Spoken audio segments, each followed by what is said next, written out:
Bueno, en general, ¿verdad? La dinámica del, ¿cómo se llama? Del conversatorio son aproximadamente 30 minutos, ¿verdad? Que va a contar los dos expositores, sumando en total una hora aproximadamente de conversatorio virtual. Y posteriormente van a pasar una ronda de preguntas, ¿verdad? Son más de 4 preguntas por cada intervención.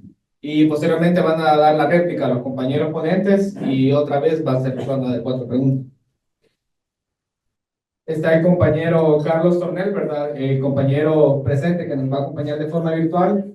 Carlos Tornel es escritor, investigador, traductor y activista residente de la Ciudad de México.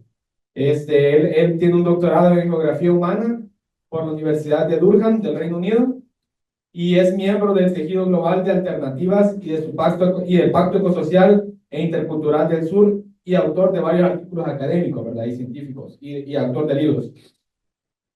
De forma presencial nos está acompañando el compañero Alejandro Enríquez. Él es maestro de Derechos Humanos por la Universidad Autónoma de San Luis Potosí. Es abogado, ecologista, activista y defensor de los derechos humanos, así como de los derechos de la naturaleza. Es parte del colectivo, ¿verdad? De diferentes organizaciones de derechos humanos y ambientales. Y es parte también de Reverdes. Bueno, vamos a comenzar con Carlitos. Adelante. Bueno, muchas gracias. Sí me escuchan, ¿verdad, compas? Asumiré que sí, pero si no, me dicen. Sí, sí, sí, aquí ya. Eh, Perfecto.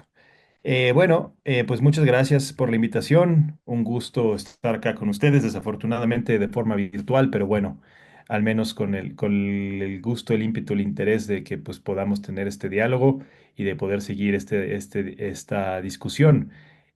Bueno, yo voy a tratar de sí, la presentación que tengo está un poco larga.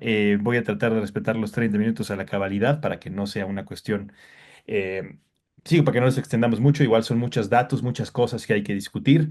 Entonces, bueno, trataré de ir poco a poco. Y bueno, sí, como siguiendo también lo que proponían, entonces las preguntas y respuestas vienen al final. Entonces, bueno, trataré de describir lo mejor que pueda en este espacio. Bueno, todo esto parte de este libro que iniciamos en 2022, ahí coordinado por una colega en la UAM Xochimilco. Desafortunadamente, bueno, más bien por las circunstancias, acabamos hablando de securitización y de los impactos que tiene con el extractivismo, ¿no? Pero básicamente, pues en mi caso fue una cosa de inercia, pues, o sea, yo no era mi interés principal hablar de la militarización y del proceso de militarización, pero como pongo aquí en el título, pues la militarización, el extractivismo, que ahora le llamamos verde, entre comillas, entre paréntesis, olivo, ¿no? O sea, un militarismo realmente sustentabilidad disfrazada de una reconfiguración geopolítica militar, y al final los conflictos de destrucción socioecológica en México, ¿no? Entonces, aquí trataré de hablar de temas globales. Tengo el caso de México como un ejemplo, pero bueno, espero que esto sea de utilidad para pues, ver ese panorama general y después ir pasando a la discusión específica, ¿no? De El Salvador y lo que está pasando en América Central y en particular en todo el continente. Y bueno, para empezar, esto es para tener un poco un contexto, ¿no? ¿En dónde estamos? Hay un contexto realmente geopolítico que tiene que ver con la parte de materiales y energía, ¿no? Por un lado, si ustedes ven este mapa, van a ver que todos los recursos que quedan en América de petróleo, por ejemplo, son petróleos no convencionales. Es decir, son fracking, pozos profundos, grandes, digamos, necesitamos mucha energía para extraerlos. Y si ustedes ven del otro lado, es decir, en Asia y en Europa, en lo que queda en Rusia principalmente, vemos que quedan las reservas importantes de petróleo convencional. Entonces, esto tiene un impacto importante porque la reconfiguración geopolítica asociada a este proceso, pues nos está dando una pista de hacia dónde se está transformando este interés geopolítico de poner atención en los lugares de extracción, ¿no? Por ejemplo, muchos de los minerales críticos que van a surgir ahora como los nuevos combustibles de la transición energética están pues en el sur global, principalmente litio, cobre, plata, etcétera, ¿no? Cadmio, cobalto, etcétera, tierras raras, pues están en buena parte en todos estos lugares y específicamente la mayoría de estos minerales, además de estar localizados en lugares como China, se procesan en China. O sea, todo el ensamblaje, toda la construcción, casi todos esos procesos se ensamblan en esas regiones. Entonces, tenemos que empezar a entender por qué esos intereses como coloniales o que en realidad son neocoloniales y no imperialistas de Estados Unidos, Rusia, ¿no? Por ejemplo, el Ártico, Groenlandia, todos estos territorios, Ucrania, ¿no? Se están reconfigurando a través de esta postura, ¿no? Entonces, por ejemplo, aquí ustedes ven ¿Por qué este interés de Trump de repente hablar, vamos a ir a colonizar Groenlandia, nos guste, les guste o no, lo vamos a tomar, ¿no? O sea, al final es, digo, una forma dicha muy burda, hasta payasa y ridícula, pero en realidad revela lo que siempre ha estado detrás, ¿no? Creo que hoy lo vemos como sin la máscara esta que tenía del desarrollo, de traer el desarrollo a todos los demás, es más bien una cosa muy cruda, muy recrudecida de cómo opera realmente el imperialismo en el norte, particularmente en Estados Unidos y Rusia, ¿no? Y bueno, a nivel global también estamos viendo una reconfiguración geopolítica también asociada al acceso a estos minerales. Por un lado, por ejemplo, Ucrania, ¿no? Es el ejemplo perfecto de un interés de volver a recuperar cierto territorio, de contener a la OTAN, de tener una relación otra vez más clara, digamos, con Occidente desde Rusia, pero también vemos una lógica asociada a los recursos minerales, ¿no? Ya vieron ustedes cómo Trump rápidamente dijo, tenemos que hacer un acuerdo de acceso a los minerales para poder solucionar el conflicto, ese tipo de cosas, ¿no? Pero algo interesante es que estamos viendo como un traspaso de lógicas. Por un lado, hay una militarización de lo transnacional o de las transnacionales, ¿no? Como corporaciones, compañías. Y del otro lado también vemos una forma muy transnacional de los militares de operar, ¿no? Estamos viendo que pues todo este proceso de intersección, perdón, de interacción entre quid pro quos, ¿no? De lo militar se utiliza como solamente si me das algo a cambio, eso otra vez esta idea muy transaccional con el Trump, creo que lo que está dejando claro es que hay una reconfiguración de ese giro de lo militar hacia la reconfiguración geopolítica y lo que estamos viendo pues es eso, ¿no? Además de un declive de la hegemonía estadounidense, que creo que inaugura un nuevo periodo de crisis general en donde la violencia, la muerte, la guerra se han convertido en la norma y no al revés, ¿no?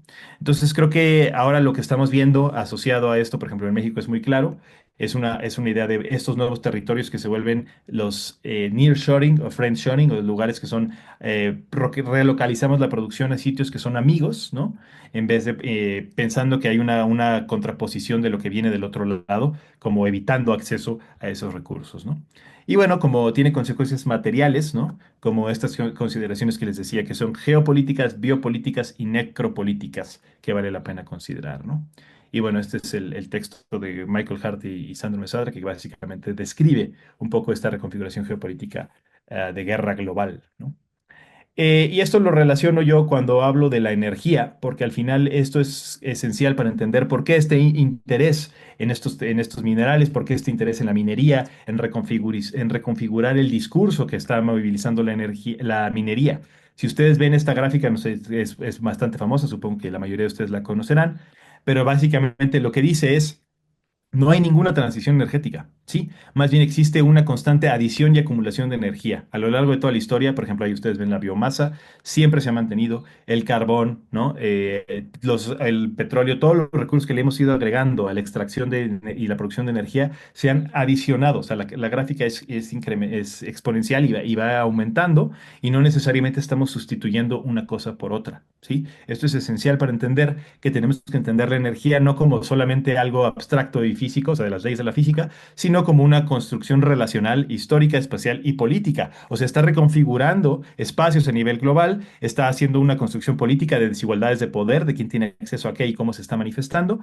Y al final, si lo vemos históricamente, es fundamental porque también vamos a entender que esta construcción de acumulación de energía está asociada al modelo del capitalismo, al modelo de producción y extracción del capitalismo, ¿no? Entonces no podemos no pensarlos de esa forma. Relacional es también importante porque nos refleja las múltiples formas en las que los territorios se relacionan con la energía y cómo eso puede reconfigurar nuestro entendimiento, ¿no? De qué implica esa transformación o esa transición, entre comillas, ¿no? Y bueno, esto tal vez solo como un breviario cultural muy rápido. ¿De dónde viene la idea de la transición energética? Este libro de Fresós es bastante nuevo, pero bueno, da una muy buena pista de por dónde va esta lógica, ¿no? El concepto no está basado en una estructura histórica, como les decía, ni científica ni técnica. Al final es un concepto que surge en el 73 por los think tanks en Estados Unidos, ¿no? Como una forma de disipar, ¿no? La ansiedad creada por la idea de la crisis energética, ¿no?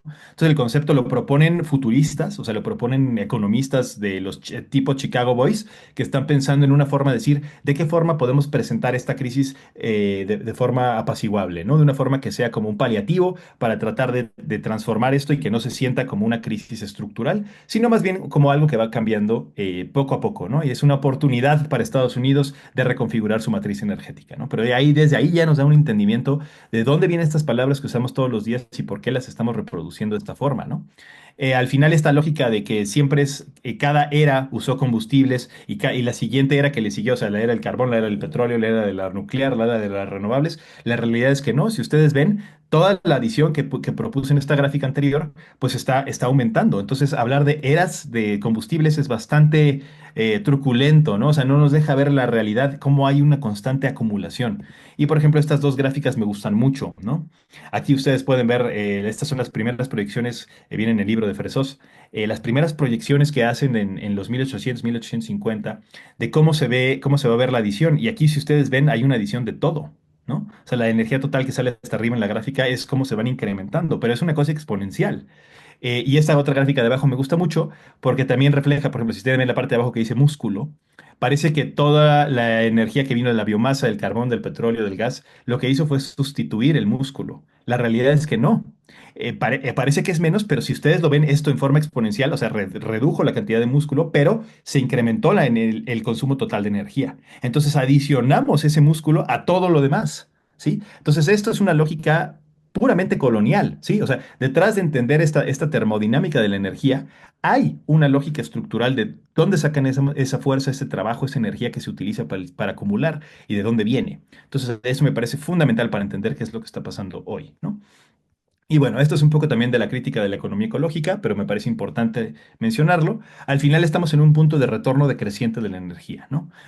Lo vemos para la inversión que tenemos que hacer en la extracción de energía por energía invertida. Y si ustedes ven esto que pongo al lado derecho, ¿no? Pueden ver cómo antes esto eran los petróleos así de 1900, 1930, ¿no? Los Rockefellers, estos famosos petroleros que extraían. Básicamente invertíamos, para tratar de equipararlo, no es exacta la fórmula, pero más o menos para decir, yo metía un barril de petróleo y me salían 100. O sea, invertía un barril de energía y me sacaban 100. Entonces el retorno era gigantesco, ¿no? Una vez que nos fuimos acabando ese retorno, ya tenemos como retorno decreciente en las offshore, ¿no? O sea, en esta producción fuera de costa. Y luego vienen cuestiones mucho más complejas como las arenas bituminosas en Canadá, en donde yo invierto uno, me salen 10, salen dos a veces, ¿no? O sea, el retorno es cada vez menor. Y en el fracking, por ejemplo, que es la última imagen que pongo, es todavía más. Estamos hablando, o menor, pues, estamos hablando de una inversión de que cada pozo se tiene que perforar, dura muy poco, hay que gastar un montón de energía que no se está contemplando, ¿no? Entonces, estamos en un retorno total decreciente de la energía.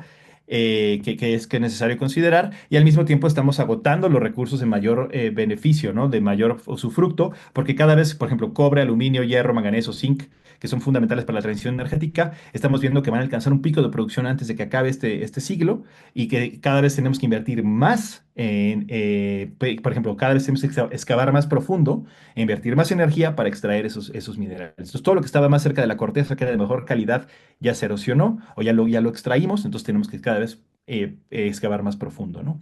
Las otras son cuestiones, por ejemplo, de qué tan posible reciclar, ¿no? Por ejemplo, Joan Martínez Alier nos dice que de todo lo que se inserta en la economía, solamente aproximadamente el tope de reciclaje es el 20%.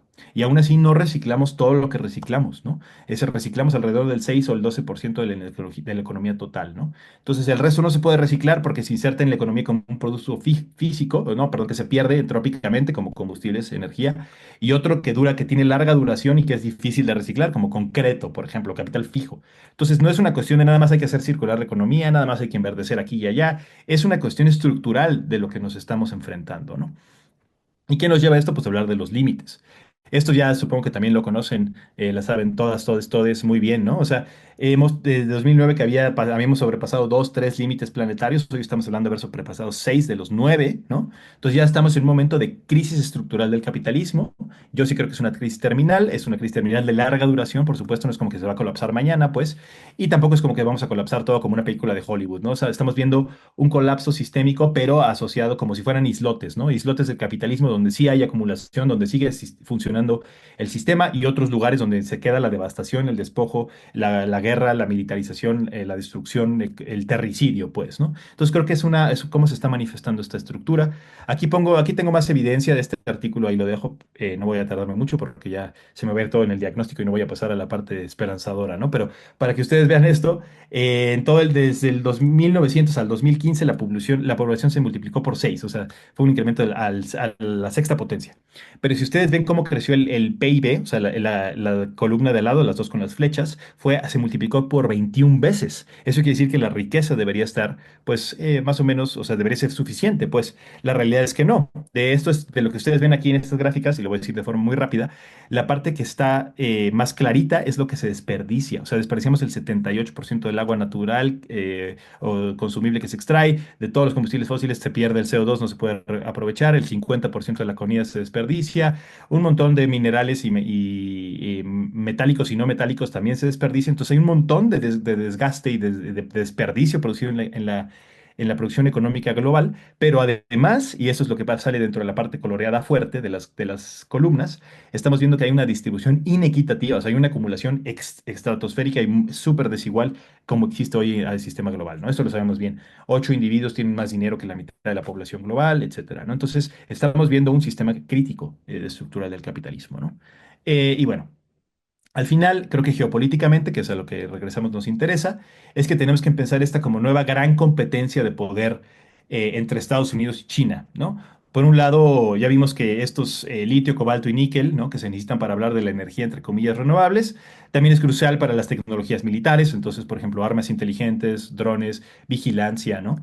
Cosa que tanto Estados Unidos y China han invertido montones y montones de dinero, ¿no? Ahí en la gráfica ustedes pueden ver más o menos quién tiene asegurados los recursos y los que están en el centro, o sea, los que se intersectan en el círculo son los que están en disputa, ¿no? O sea, es los que vamos a estar peleando entre la Unión Europea, Estados Unidos y China, cómo se están peleando esos depósitos a nivel global, mientras que otros que también son cruciales para la militarización y la transición energética, entre comillas, están ya como mapeados en un polo de poder de cada quien, ¿no?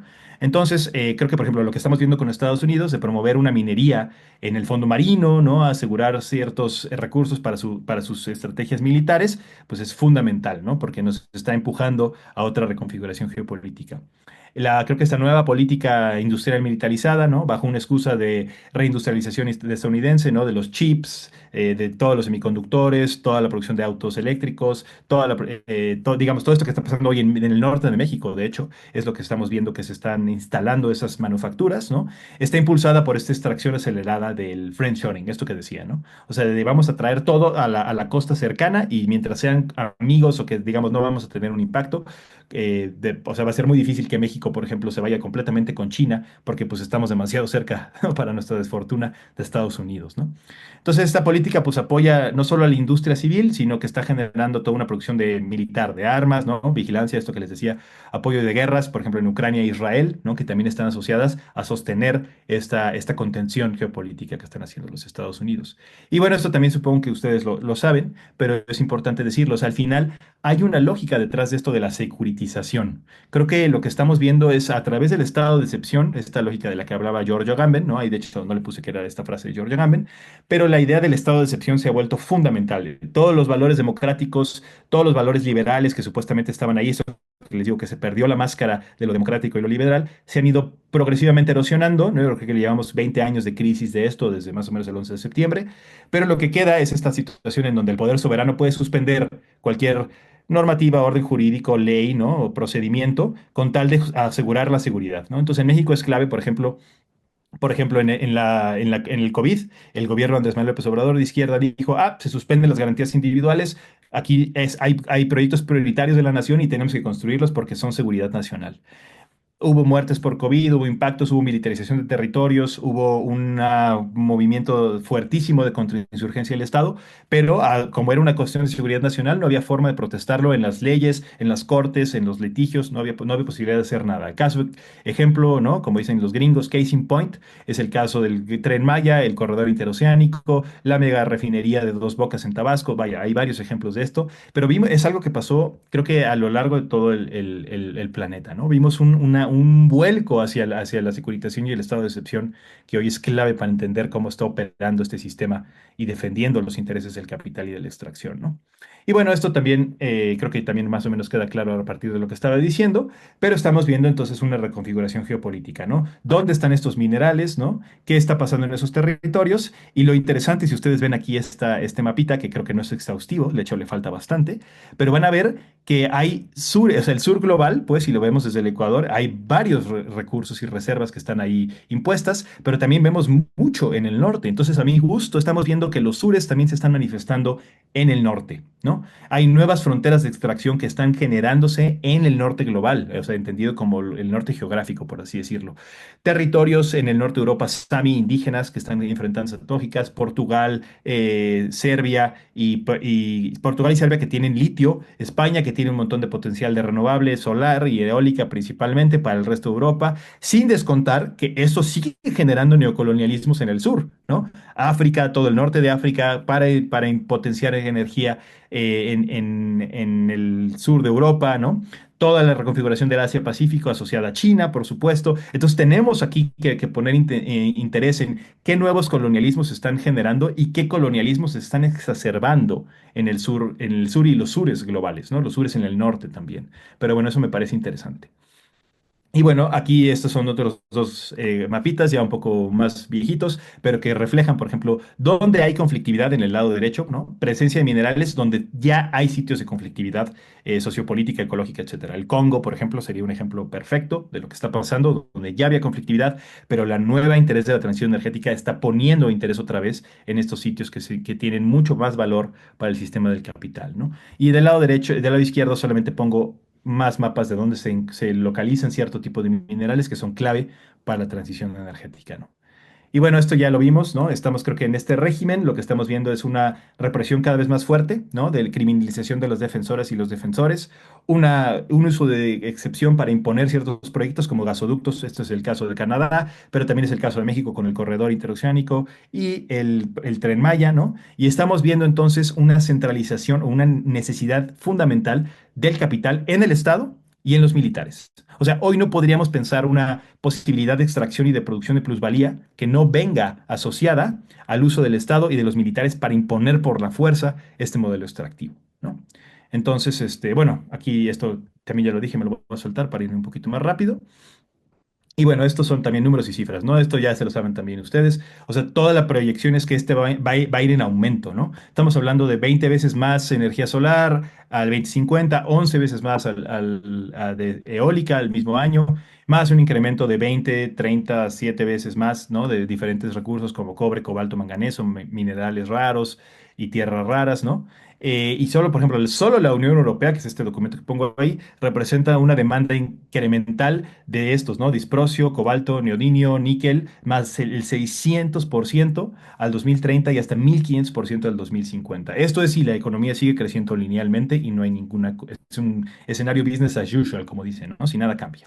Y esto para a darle un poquito más el último clavo en el ataúd, no incluye minerales necesarios para las famosas e-bikes, los patines, estos que usan litio, ¿no? Gran cantidad necesarios para las redes eléctricas, la modernización y digitalización de las redes, las tecnologías smart. O sea, esto solamente es autos eléctricos y tecnologías energéticas renovables, entre comillas, ¿no? Solar y eólica principalmente.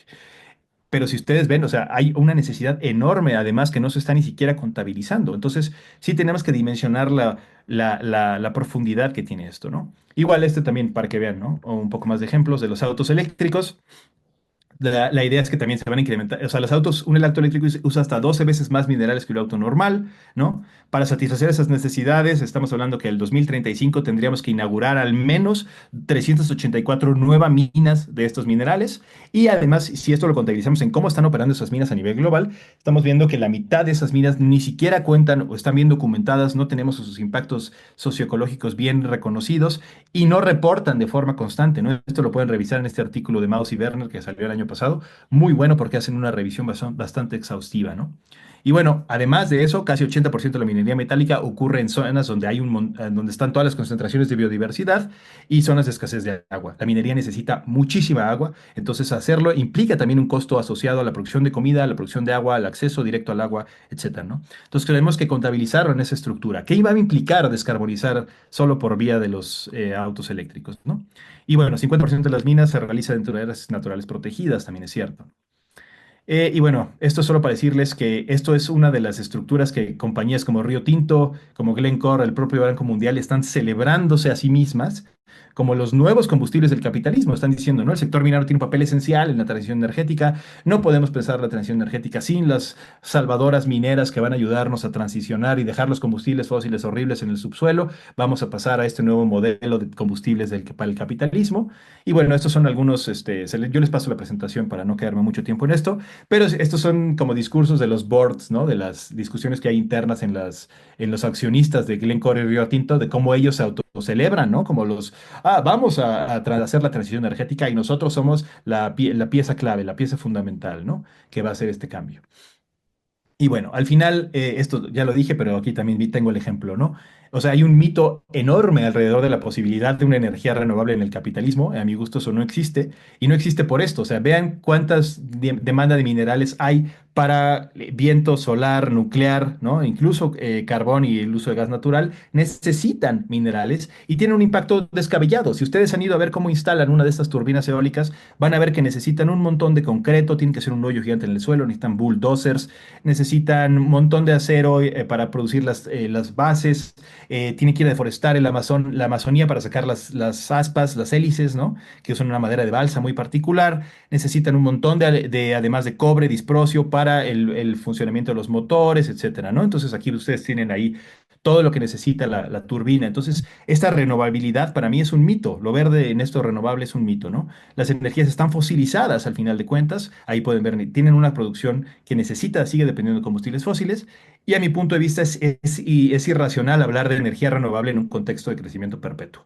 Hay flujos de energía renovable como el sol y el viento y la biomasa, por supuesto, pero las infraestructuras y el modelo en el que se insertan no son renovables. ¿Sí? Podrán impactar en la producción menor de carbono, pero su estructura no es renovable, ¿no? Se va a hacer un paradigma que sigue hablando de sustitución y una dicotomía muy falsa entre fósiles y renovables. Eso no existe. Al final es una lógica que acumula y sigue incrementando, como lo ponía en las gráficas anteriores, ¿no? Y bueno, detrás de esto hay una lógica de colonialismo energético, ¿no? ¿Por qué? Porque persiste esta idea que tenían los colonizadores antiguos de decir, esto es tierra nullis, no hay nada, tierra sin nada, y por ende tenemos que imponer entonces este modelo de desarrollo, progreso, modernización, civilización, cristianización, ustedes usen el término que quieran, ¿no? Pero al final hay una lógica mucho de valor-desperdicio, solo valoramos lo que el capital ve como útil. Aquí, por ejemplo, los colonizadores decían, producción, ¿no? En el río, asociadas manufactura, producción de máquinas, fábricas, ¿no? Etcétera. Pero ahora, si lo pensamos al siglo XXI, pues estamos viendo, estos son mapas de potencial solar y eólico en toda América Latina. Ahí ustedes pueden ver, ¿no? ¿Qué valor hay en el territorio? Miren todo el potencial que hay eólico y solar en América Latina.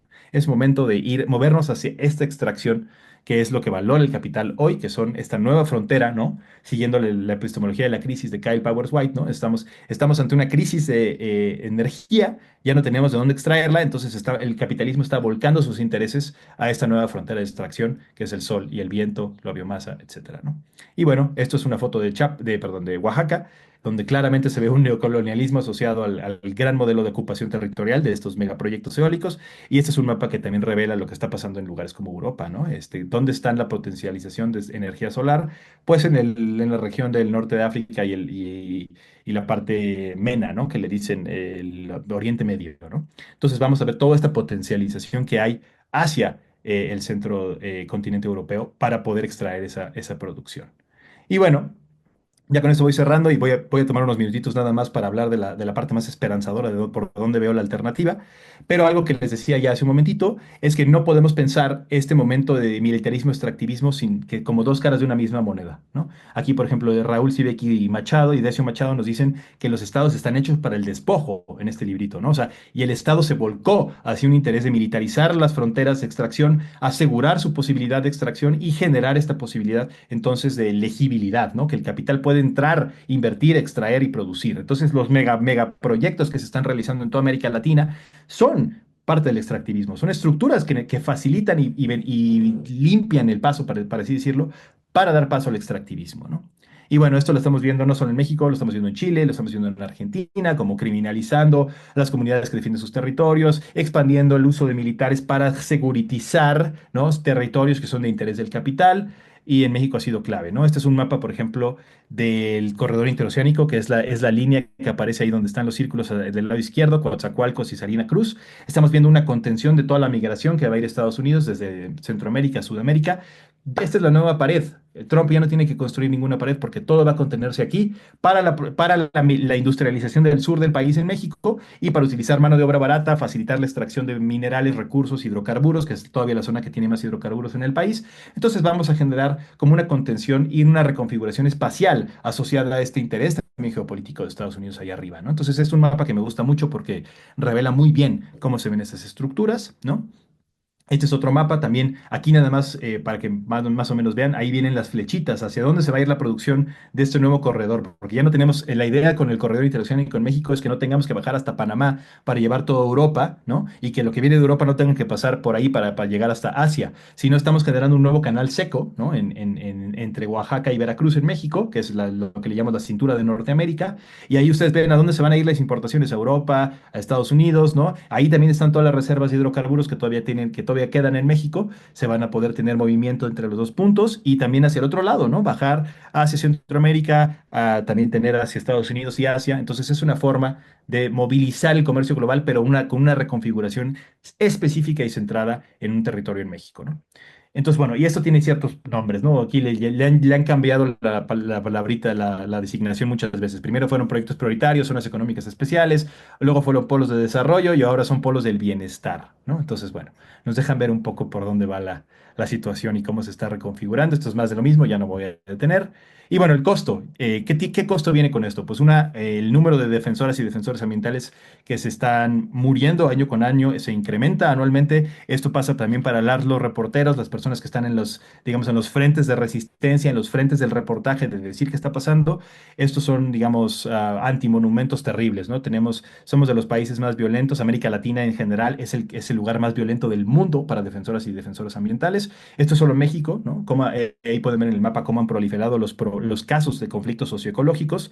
Y estos son estimaciones de Global Witness, de instituciones como SEMDA en México, pero a mi gusto están subrepresentados. O sea, no es exhaustivo. Esto es una cita muy conservadora, ¿no? Hablar de 200 muertes por defensoras, defensores es mucho menor a lo que realmente está pasando en los territorios, ¿no? Y bueno, ya con esto voy cerrando. Perdón que me tardé un poquito más. Pero creo que y muy importante también pensar en el vínculo entre lo ilícito y lo ilícito en el capitalismo actual, ¿no? Este libro de Don Pali, por ejemplo, refleja claramente cómo la distinción entre el crimen organizado y el ejército cada vez es más borrosa, ¿no? Tenemos más bien una como mezcla de estos dos procesos en las fuerzas paramilitares que hoy sirven para imponer los intereses del Estado y del capital, ¿no? Léase el capital y el Estado como su operador. Entonces vemos que entre esto lícito y lo ilícito se van borrando estructuras en donde ahora, por ejemplo, el crimen organizado a veces se está cumpliendo las funciones del Estado, imponiendo reglas normativas estructurales en territorios específicos, y al mismo tiempo vemos cómo esta idea de el terror, la excepción, la emergencia se utilizan como herramientas para mover el capitalismo a sitios, zonas que antes no tenía acceso, ¿no? Por ejemplo, toda la producción hoy de opioides, el consumo en Estados Unidos, todo eso viene asociado a una reconfiguración del territorio en México, ¿no? De la producción de fentanilo, de cómo se generan, pero es un mito que esto lo hacen los cárteles. O sea, en realidad hay que pensarlo como una reconfiguración del capitalismo a también hacer esas estructuras, ¿no? Y bueno, creo que en México hace muy difícil, por ejemplo, lo que está pasando. Aquí les pongo, ¿no? Algunos de los casos, cómo se ve esto, minería ilegal, ¿no? Militarización de territorios mapuches, ¿no? Estado de emergencia en Honduras, ¿no? Vaya, el caso de Ayotzinapa en México, no reflejan esta distinción, esta difuminación entre lo militar legítimo y lo ilegítimo con los paramilitares como una nueva forma de acumular territorio. Y bueno, creo que viene asociado de un montón de tecnologías para la pacificación, ¿no? Mecanismos blandos como propaganda, consultas, beneficios sociales compartidos, la idea de que vamos a producir desarrollo y trabajo, ¿no? y también de mecanismos duros, o sea, represión, desplazamientos, militarización, violencia, ¿no? La idea es disciplinar, encantar y manufacturar el consentimiento para ganar las mentes y los corazones, como dicen, ¿no? De las poblaciones objetivo. Esta grafiquita viene en un manual de contrainsurgencia de Estados Unidos que se usó en la Escuela de las Américas, pero nos deja ver perfectamente cómo esta idea de que la democracia, la educación, la participación son los pilares fundamentales para imponer un modelo de contrainsurgencia, ¿no? Entonces ahí pongo dos librillos que hablan de eso en inglés, pero que bueno, también lo reflejan muy bien, ¿no? Estas nuevas tecnologías de vigilancia, extracción de datos, plataformas, etcétera, cómo se utilizan para reproducir y mantener sujetos dóciles, ¿no? Que son accesibles al capital. Y bueno, esto ya lo dije, ya no me voy a detener porque ya me pasé y quiero nada más terminar rapidísimo con las alternativas y las resistencias, ¿no? Porque sí hay, y eso es muy importante decirlo. Al final, esto es un ejercicio que se hizo en un espacio donde yo también participé, que son herramientas para pensar cómo podríamos decrecer el uso de energía en México. Tenemos escenarios como en donde ustedes pueden ver que sí es posible, que es la línea verde, generar un escenario de vida digna en México, reduciendo el consumo de energía. Pero para eso tendríamos que reducir drásticamente el uso de energía en ciertos sectores, ¿no? Por ejemplo, el industrial, el uso del autotransporte de personas en coches individuales, y podríamos generar entonces una distinción de cómo se ve esa reducción y quién tendría que consumir más energía, porque el decrecimiento no es que todo decrezca, sino una equiparación y una reducción total, ¿no? Eso es importante decirlo. Y bueno, hay muchos ejemplos de cómo podríamos gestionar el uso de la energía de forma distinta. Me gusta pensar en estas 5 Ds, ¿no? De la transición, de la transformación energética. Democratizar, descentralizar, descolonizar, decrecer y descarbonizar. Si hacemos esas 5 cosas a la par, no una separada de las otras, creo que podemos entender que hay una alternativa distinta, ¿no? La idea es qué tipo de energía sí es renovable, y creo que única energía renovable es la energía que viene de los procesos colectivos comunitarios desde abajo, ¿no? Los flujos energéticos pueden servir para potenciar movimientos que ya vienen de una autonomía, por ejemplo, alimentaria, territorial, de una gestión colectiva del uso de ciertos recursos, por ejemplo. Creo que la energía puede insertarse en eso o potenciar esa reorganización. Y creo que estamos viendo entonces en América Latina, en lugares como Puerto Rico, también en Canadá, en lugares que están resistiendo a la imposición de gasoductos. Esto es un caso de Tosepan en Puebla, ¿no? Aquí pongo otro ejemplo de ese caso en Puebla, que están pensando la energía como una distinción de buen vivir. Y otros territorios, incluso en ciudades urbanas, esto es en Acapatzingo, en la Ciudad de México, en donde se están abriendo otros horizontes, genealogías, soberanías e imaginarios de cómo sería posible hacer esa transformación desde los abajos, ¿no? Al final creo que podemos ver que yo creo que hay un resurgimiento de varios de estos procesos que van desde las kurdas en Kurdistán, los movimientos en zapatistas, en Cherán, en América Latina hay muchos de estos ejemplos, ¿no? Que desde los abajos están empezando a generar una pedagogía de que otros mundos son posibles, ¿no? Estamos viendo que sí se puede generar esa distinción. Y bueno, son lógicas que están encarnadas, enraizadas y que son tangibles, ¿no? Es la pregunta, por ejemplo, que se hacen constantemente aquí es ¿energía para qué y para quién? Pero eso es importantísimo porque nos designa que hay un límite de qué energía, cuánta energía necesitamos y para qué, y qué costo como sociedad, como comunidad, como colectivo, como organización, como vecindario, estamos dispuestos a aceptar por esa generación. De lo contrario, estamos hablando de una construcción abstracta de la energía que otra vez nos lleva a estos megaproyectos, imposiciones, militarizaciones, etcétera, ¿no? Y bueno, creo que las autodefensas que están polulando en América Latina también son reflejo de ello, ¿no? Vienen asociadas a una defensa desde lo que es propio, desde el territorio, desde los abajos. Y ya con eso me callo, perdón que me pasé un poquito, espero sí tengamos tiempo para debatirlo un poquito más, pero bueno, muchísimas gracias. Este, bueno, muchas gracias, Carlos, ¿verdad? Por la ponencia. Bueno, vemos a nivel mundial, ¿verdad? En un contexto, el tema del militarismo, ¿verdad? Como herramienta para despojar, ¿verdad? Se ve aquí en El Salvador claramente, ¿verdad? Ver los espejos de los otros casos que nos presentaba Carlos es bastante desolador, ¿verdad? Y es una estrategia en general, ¿verdad? Que está asumiendo el sistema, ¿verdad? Como para renovarse, ¿verdad? Ver de qué forma se siguen extrayendo los recursos. Y es interesante compararlo, ¿verdad? Con la narrativa del desarrollo verde, que es lo que mencionaba también Carlos, de cómo, ¿verdad? Se aborda esto del desarrollo verde, que va a traer trabajo, que va a traer empleos. Entonces, sin mencionar todo el tema del despojo que hay detrás, ¿verdad? La extracción de agua, ¿verdad? ¿Quiénes son los que van a, para quiénes la energía? Ya lo mencionaba Carlos, para quiénes son los bienes, ¿verdad? ¿Quiénes se los quedan? ¿Quiénes son los despojados? Entonces, vemos que el contexto es a nivel mundial, ¿verdad? No solo se ve en El Salvador, sino que hay diferentes mecanismos, ¿verdad? Que están utilizando los diferentes poderes, ¿verdad? A nivel mundial para el despojo de tierra, ¿verdad? En este marco va a continuar nuestro compañero Alejandro, ¿verdad? Alejandro Enríquez, contextualizando más de acuerdo, ¿verdad? A caso de aquí del país, ¿verdad? Y aterrizando también algunas ideas sobre eso. Bueno, un gusto, Carlos, un gusto coincidir. Y bueno, pues como ya muy bien lo mencionaba Carlos, ¿verdad? Estamos en una época del capitalismo que dice ser, bueno, un tecnocapitalismo, un capitalismo tecnológico, un capitalismo tardío, un capitalismo desmaterializado, ¿verdad? Y esto se refleja incluso en las monedas de curso legal, y El Salvador ha sido, digamos, parte de esa corriente, ¿verdad? De la desmaterialización, incluso, bueno, una desmaterialización especulativa financiera, ¿verdad? Que tiene que ver con las criptoinversiones, con las criptomonedas, es decir, un sistema económico que ha evolucionado, ¿verdad? De ser un capitalismo latifundista a un capitalismo tecnologizado, ¿verdad? Y en este sentido se habla de, digamos, la poca o nula dependencia que tiene el sistema socioeconómico, político, cultural incluso, ¿verdad?, para producir y reproducir mercancía, ¿verdad? Pero, como ya muy bien lo decía Carlos, eso es una falacia, ¿verdad?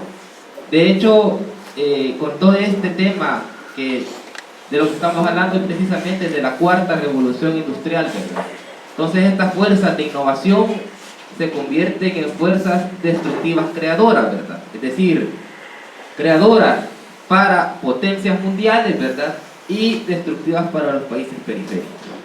Entonces, claro, ¿verdad? El avance tecnológico, el desarrollo tecnológico está ligado hoy en día sí o sí a fomentar, a profundizar y a crear y a recrear aquellas viejas relaciones de poder entre dominantes y dominados.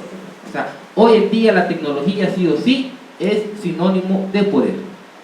Y esto ha dado que se cree, digamos, ¿verdad?, que se genere una especie de darwinismo tecnológico.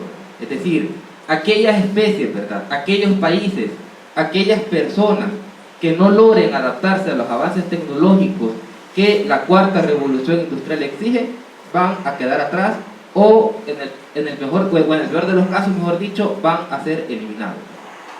Entonces, esto es lo que está hoy en día, ¿verdad? Es lo que tenemos hoy en día, esta carrera del desarrollo tecnológico, y esta carrera del desarrollo tecnológico no es otra cosa más que la profundización de las relaciones de poder del norte global con el sur global.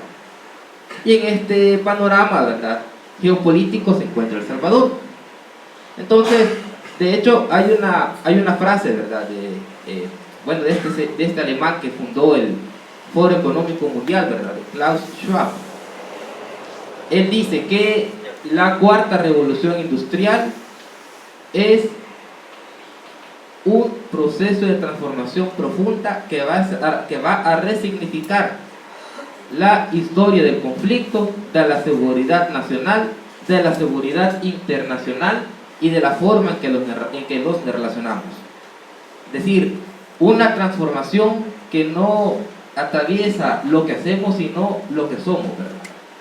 Entonces, claro, ¿verdad?, están todos estos países que cada vez tienen más y más hambre por la extracción de tierras raras, ¿verdad?, de minerales críticos, que de hecho este concepto de minerales críticos viene de listas que países, ¿verdad?, como Estados Unidos, China, Reino Unido, Australia, ¿verdad?, elaboran de acuerdo a sus necesidades, ¿verdad?, e intereses geopolíticos, de cuáles van a ser los minerales que van a priorizar. Eso es los minerales críticos, pero esta lista que hacen estos países.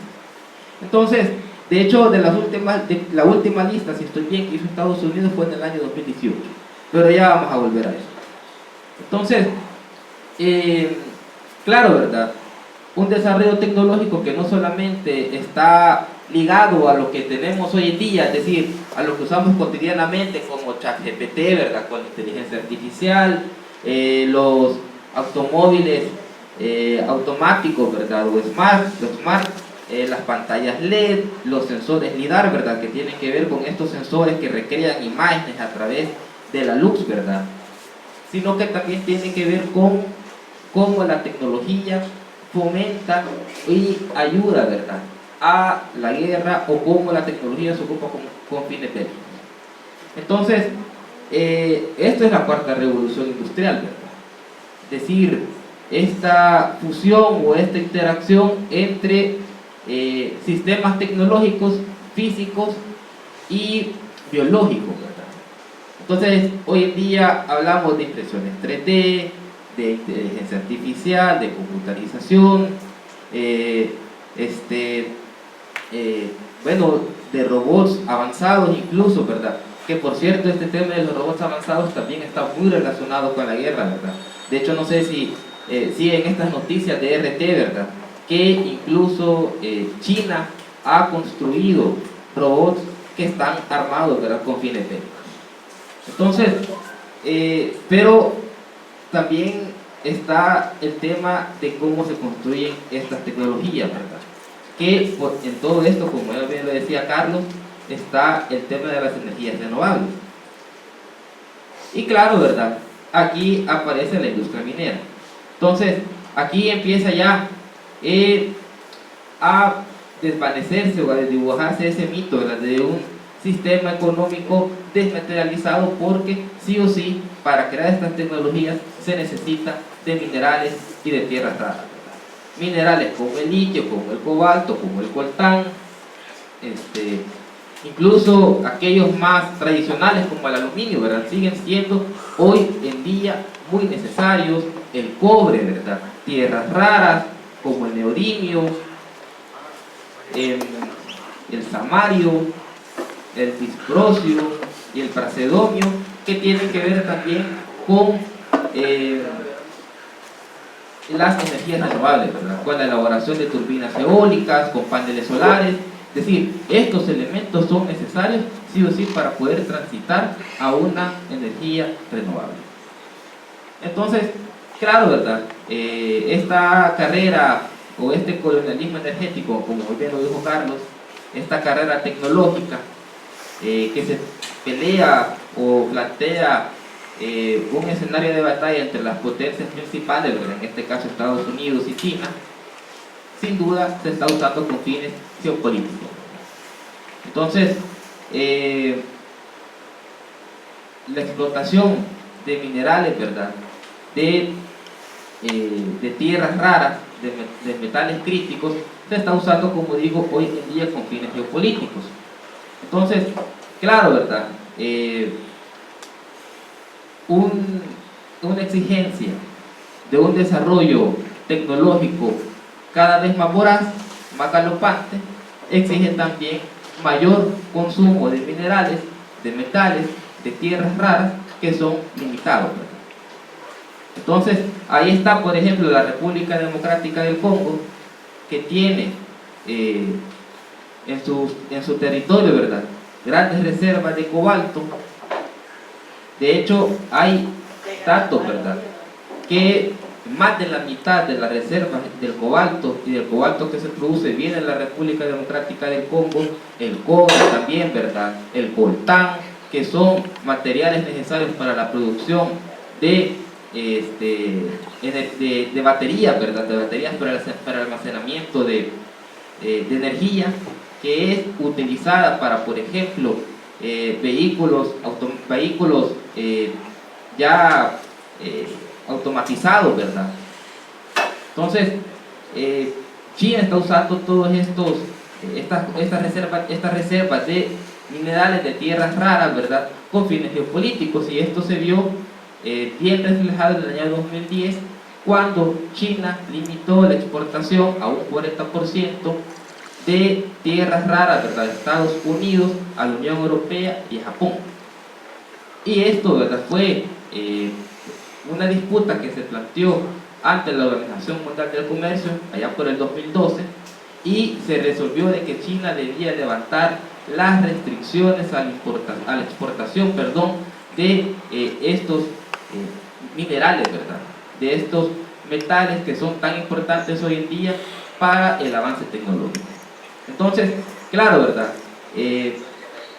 Hay un contexto geopolítico de disputa por el control de tierras raras, que por cierto China es tiene más de la mitad de la concentración de tierras raras, ¿verdad?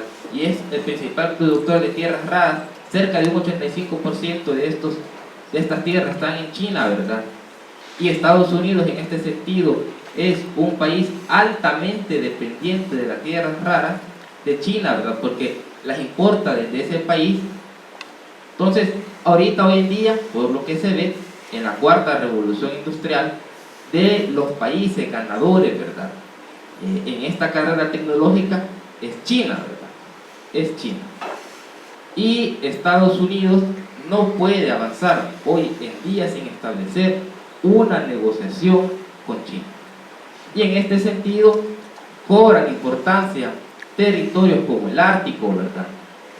Como por ejemplo en Groenlandia, que es un territorio, ¿verdad?, que es dominado por Dinamarca, pero que está al interés de comprar Groenlandia porque tiene gran importancia política, económica y militar para Estados Unidos, porque es parte de las rutas, ¿verdad? O China tiene intereses ahí, ¿verdad? Y esto también le plantea un contrapeso a China con lo que se conoce como el BRI, ¿verdad?, que tiene que ver con esta cadena de unificación de estas rutas de comercialización entre Eurasia, África y parte de Latinoamérica. Que, por cierto, ¿verdad?,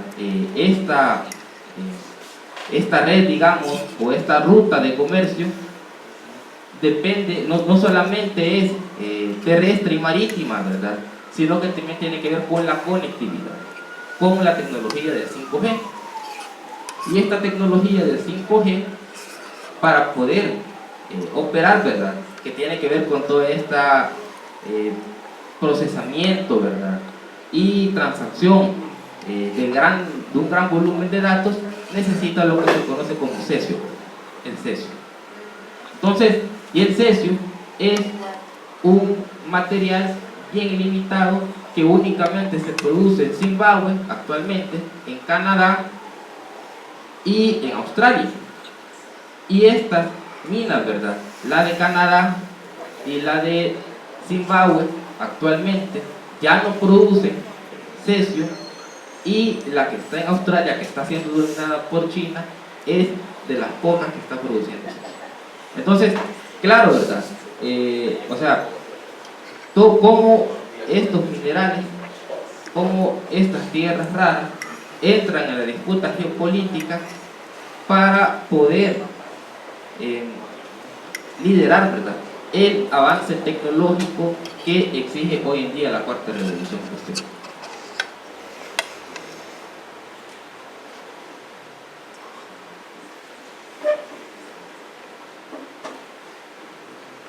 No sé si tienen dudas o comentarios.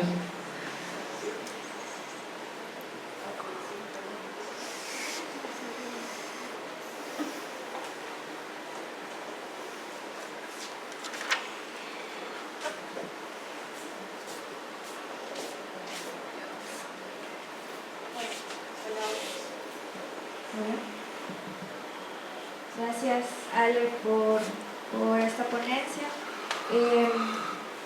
Quizás es que son temas bien densos, ¿verdad?, y que a veces tienden a dejarnos así como un poco en el aire con aflicción y eso, ¿verdad? Pero pues la idea primero es que si hay, digamos, conceptos que nos han quedado así como raros, poder preguntar ahorita, ¿verdad? Tenemos dos ponentes que nos pueden aportar un montón y bueno, quizás yo quisiera como preguntar o que profundicemos un poco más, porque hemos escuchado en esta primera y en esta segunda el tema de la desmaterialización de la economía. Entonces, si pueden como hablar un poquito de eso y cómo se relaciona, ¿verdad?, con el proceso de extractivismo que está viviendo El Salvador. Y no sé si habrá más preguntas o comentarios o aflicciones. Si quiere, véngase para acá por el micrófono.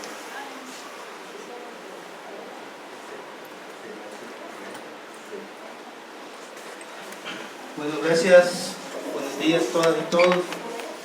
Bueno, como hemos visto, ¿verdad? Y se ha hablado claramente de la revolución industrial y vemos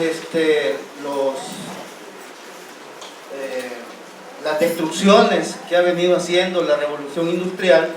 Quiero hacer una pregunta. Estas generaciones sabemos de los daños irreparables de esta revolución de los metales. Ahora bien, los expeditos en estas materias, y tenemos muchos ponentes que son buenísimos, son excelentes,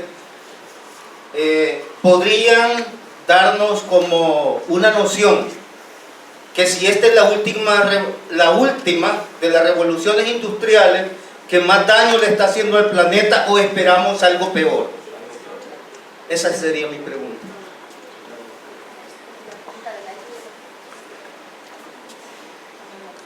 ¿Algún comentario, alguna pregunta más ahorita? O si no, vamos a pasar con los compañeros para que puedan resolver. Y si les animamos como a que podamos como compartir, ¿verdad?, también de cara a qué hacer ante este contexto, ¿verdad? Porque la idea no es que nos vayamos de este espacio como solo con miedo o con ansiedad, sino que construyamos también desde la esperanza, que es la resistencia que estamos haciendo, ¿verdad?, frente a la minería. Entonces los dejo acá con mi compañero.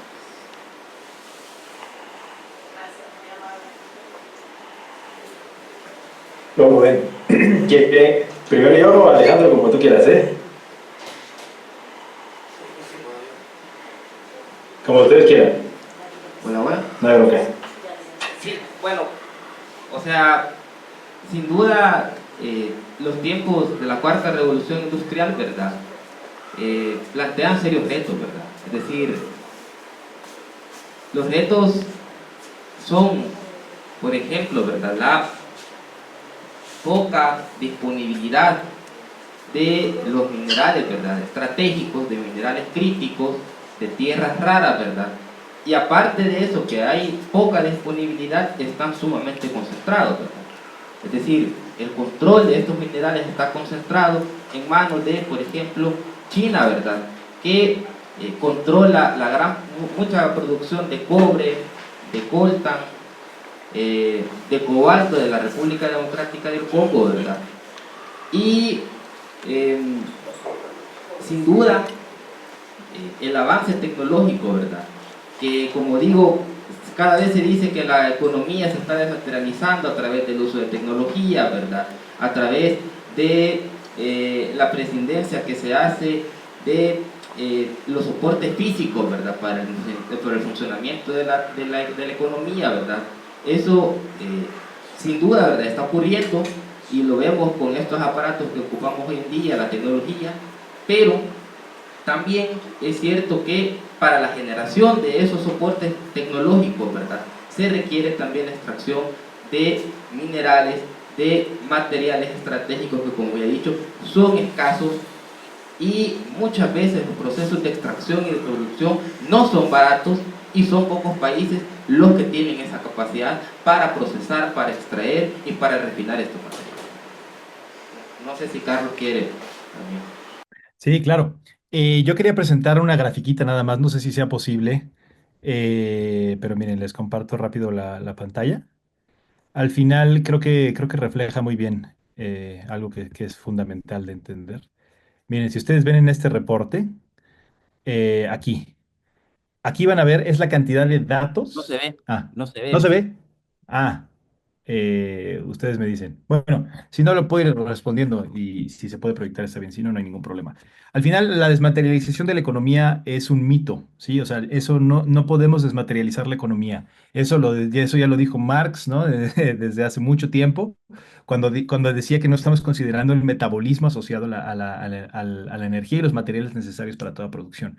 Entonces, hay una impresión, yo creo que a nivel global, de que pues estamos moviéndonos hacia las tecnologías como la inteligencia artificial, esto que estaba platicando Alejandro, todas estas cosas que son smart, todas estas cosas que son desmaterializadas, pero al final tienen un impacto claro en su demanda de minerales, materia prima y energía. ¿Sí? Entonces, si ustedes ven, por ejemplo, ahorita la gráfica que yo les iba a proyectar es una manifestación de cuántos datos se acumulan por año y cuál es la proyección. O sea, en los próximos 3 años, ¿sí? Se van a acumular más datos de todos los datos que se han generado en toda la historia de la humanidad, solo para que traten de entender qué dimensión, impacto tiene eso.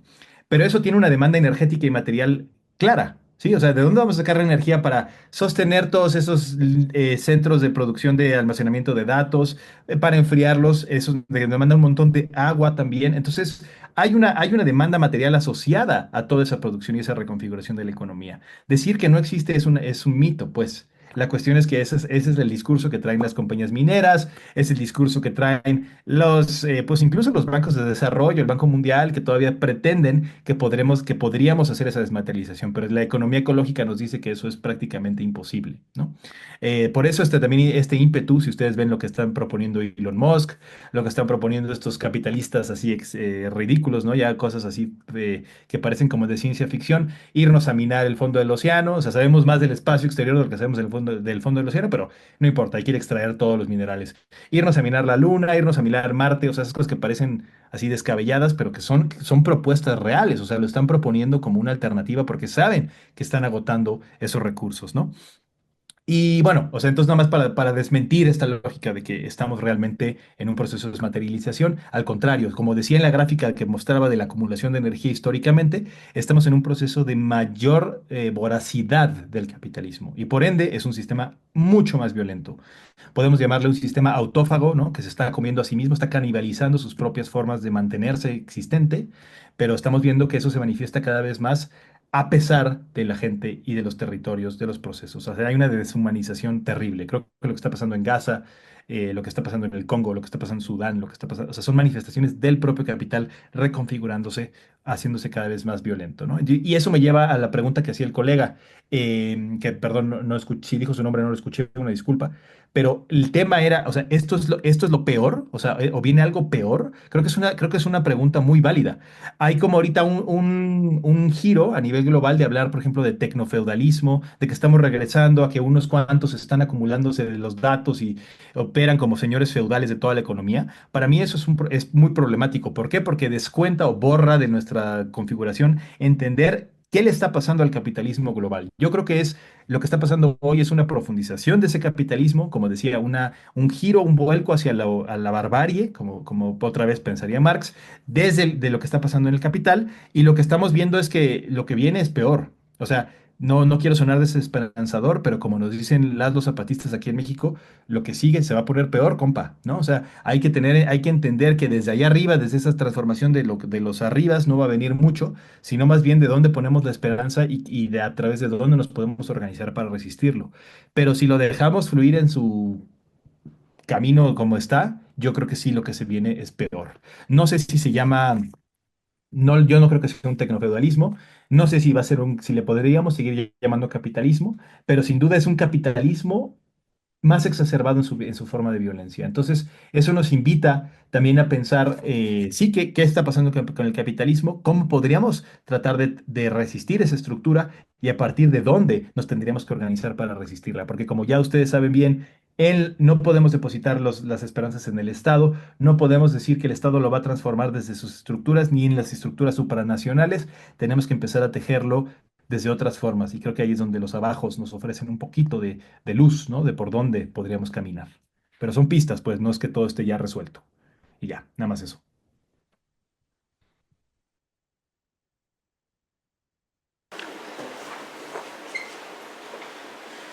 Bueno, compañeros, compañeras, no sé si alguien más tiene una pregunta, comentario, dale, José. Acérquese, compañero.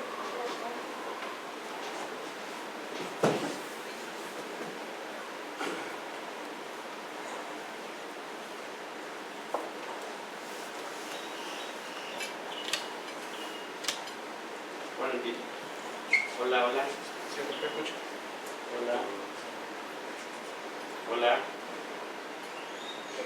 Apagado. No. Hola, hola. Hola, hola.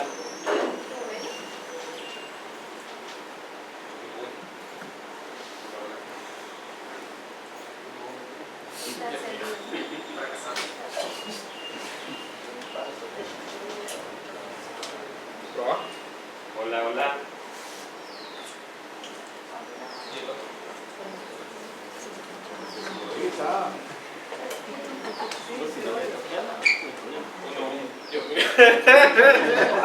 Uno. Bueno, Bueno, capela, ¿verdad? dale, sí. Buenos días al ponente que está de manera virtual, buenos días a Alejandro y a todas las y los compañeros que nos acompañan, ¿verdad?, en esta jornada. Un concepto que me llamó la atención durante la ponencia que dio el compañero que nos acompaña desde México es el tema del uso de la militarización para estos proyectos de despojo de los bienes comunes naturales. En El Salvador, los medios de comunicación alternativos han evidenciado que se está utilizando a los militares en El Salvador para cuidar, entre comillas, cuidar las zonas de proyectos mineros en El Salvador. Hemos visto de que en muchos países, incluido El Salvador, ha habido como un resurgimiento de estos proyectos mineros porque hemos venido, ¿verdad?, de un breve periodo de tiempo en el cual pues hubo esta ley que prohibía la exploración y explotación minera en El Salvador, pero anterior a esto pues El Salvador ya era un territorio en el cual era explotado con el uso de la minería. Entonces, a partir de esto, la pregunta en concreto es ¿desde cuándo comenzó este uso de la militarización ante los proyectos mineros? Porque de seguro que no es algo nuevo. ¿Y cuáles han sido, digamos, esas transiciones siempre en el uso de la militarización para estos proyectos mineros?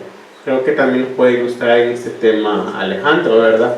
Porque en El Salvador igual, ¿verdad? O sea, desde hace mucho había minería, pero nadie hablaba del tema, ¿verdad? Hasta que hubo un resurgimiento, un boom de las organizaciones ambientalistas y posicionaron la temática, comenzaron a hablar del tema, comenzaron a cuestionar, a organizar la gente, a hacerle conciencia, pero el problema ya estaba allí, ¿verdad? Estaba.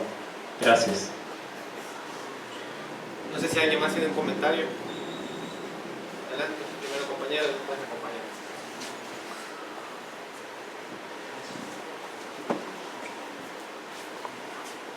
Y buenos días. Quizás como en la primera ponencia el sonido estuvo un poco mal así, no entendía mucho, no sé. Solo quería ver si tal vez nos podía explicar el compañero que puso primero lo que se refería a la ley del retorno decreciente o la bahía de la Hígado, porque me parece que, o yo que no puse mucha atención, pero quizás pudiera explicarnos un poquito más de eso. Muchas gracias. Y la última.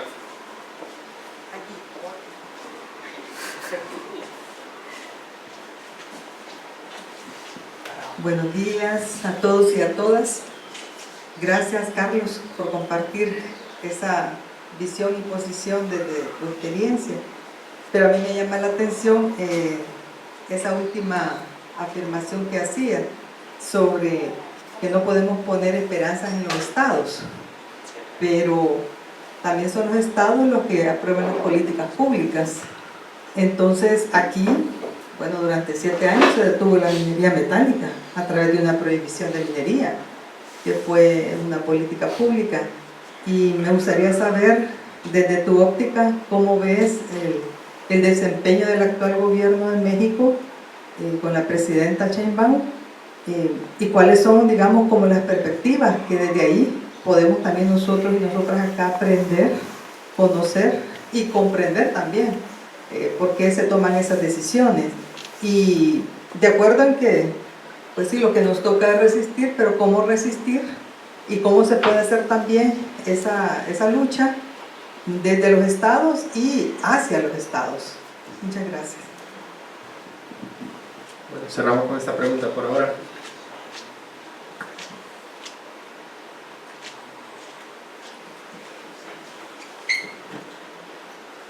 Vamos. ¿Sí me escuchan? Sí. Ahí, ya no los veo. Vale.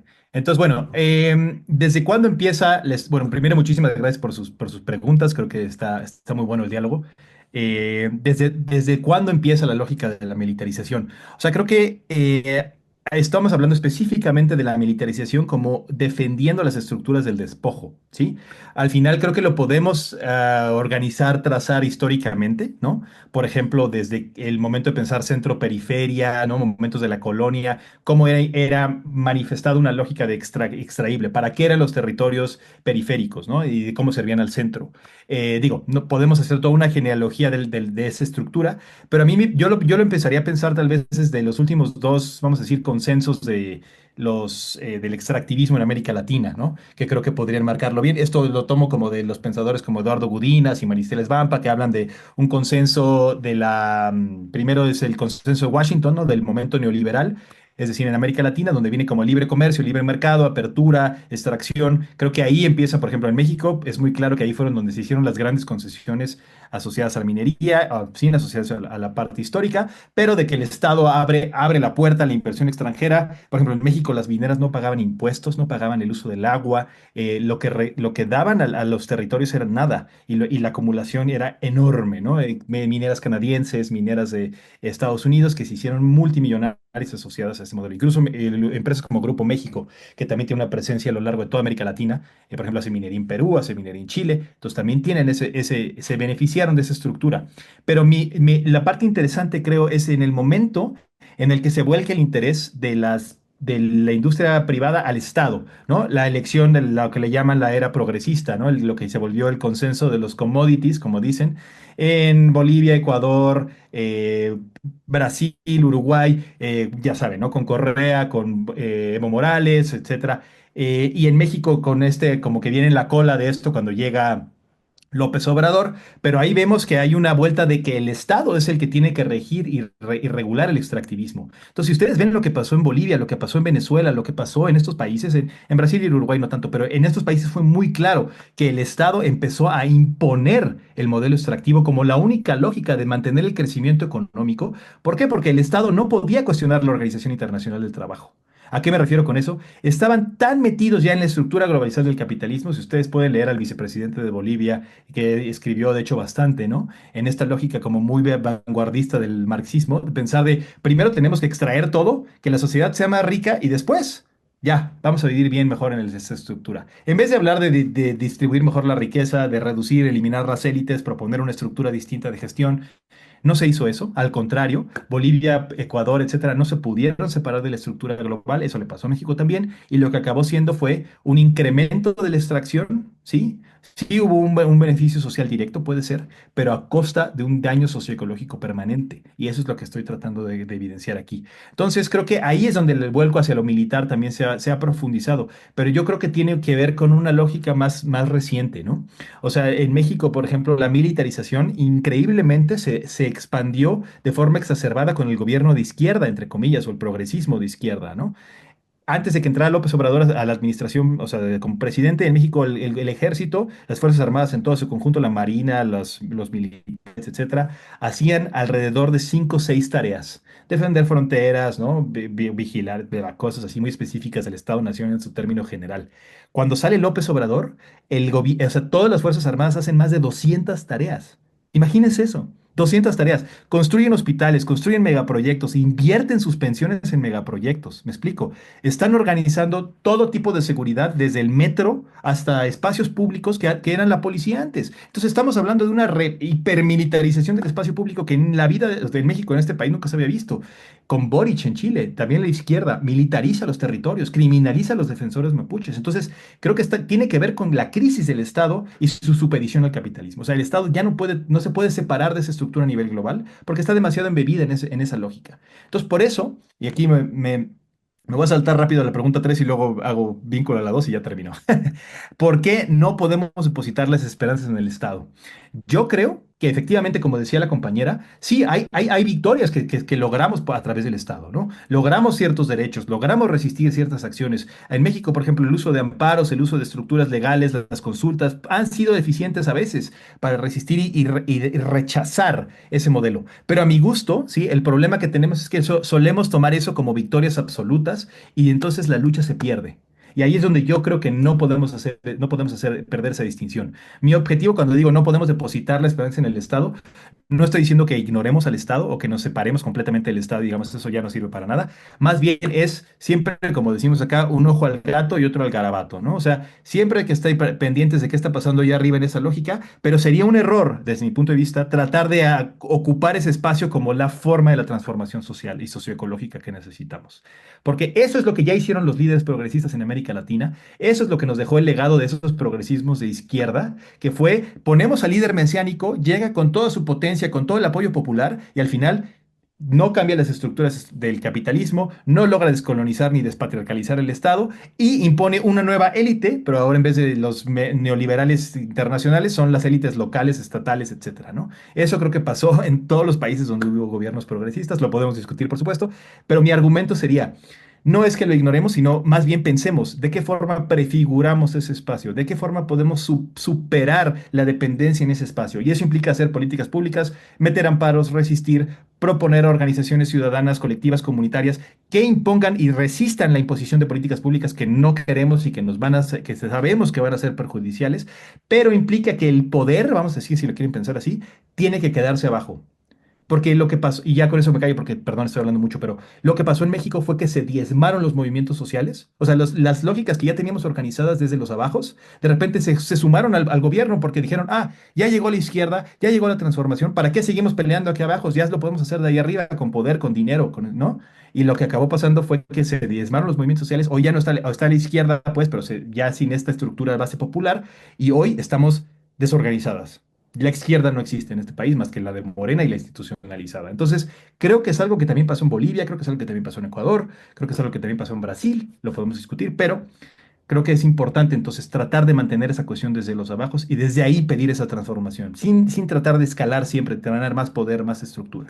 Ya, perdón. Y el último, la ley de retorno decreciente. ¿A qué me refiero con eso? Eso es algo físico, ¿no? Lo probaron, el Huber y varios otros pensadores lo hicieron en los 60, 70, que decían que conforme o sea, y eso es algo también de la economía ecológica, o sea, no podemos pensar la economía sin una dimensión material y energética, ¿no? O sea, al final la economía no puede crecer de infinito. O sea, es imposible porque tenemos recursos finitos y el planeta es finito.